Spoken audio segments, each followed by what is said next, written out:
And then there was another contributing factor to city taxpayers like Eleni. So this was in a number of outlets over the past week or so. Let's start with Chicago Daily Law Bulletin. We get it delivered to the office every day, very old school. So the city of Chicago will pay $27 million to the family of a woman who was killed in an unauthorized police chase. The plaintiff in this case tried to settle it for about $10 million, and the city kept fighting it, and now will pay $27 million instead of $10 million as offered in the settlement. Now, $7 million of that will come from insurance.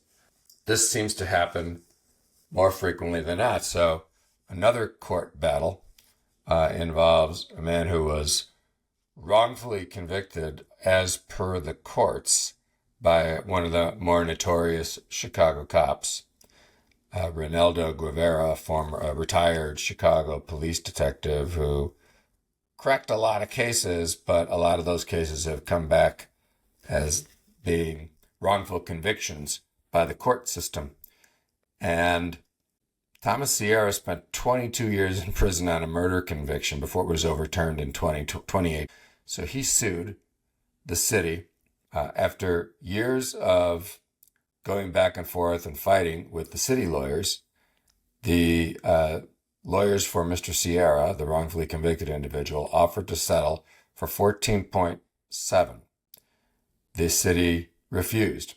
Not until the judge was about to face a trial in early 2025 did the city call off its hired lawyers and agree to a deal.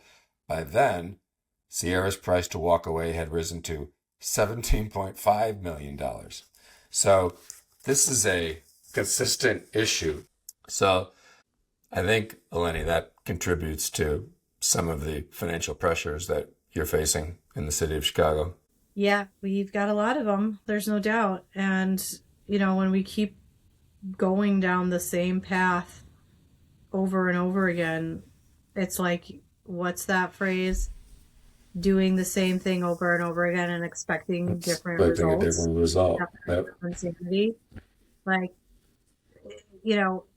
at some point, we have to start implementing changes to these systems that, and it's not even like systems, it's like bad behavior that hasn't been, no one's hands been slapped yet to be like, hey, like, that's not the way we should do this.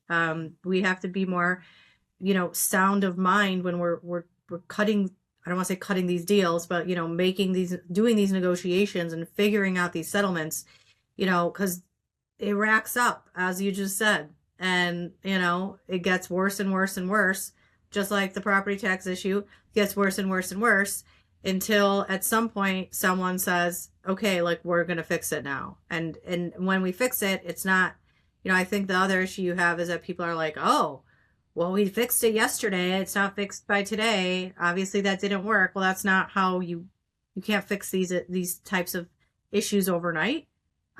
These take, and it's not like a Band-Aid fix, because that's what we've seen time and time again, with all sorts of financial issues that face the city and the state. Like, oh, let's just do this for 1 year. Let's just do this for 5 years. We need some very comprehensive reform measures to go into place so this can go back to being a place where people really feel comfortable living, and not just physically, but financially as well. And they don't have to worry, oh my God, my property tax bill just doubled literally in my last installment. Like, how does that happen? And, what am I going to do to make that work? So other than hiring an attorney and appealing my taxes and praying for the best. So it shouldn't have to be this way. That's all I'm going to say. It shouldn't have to be this way.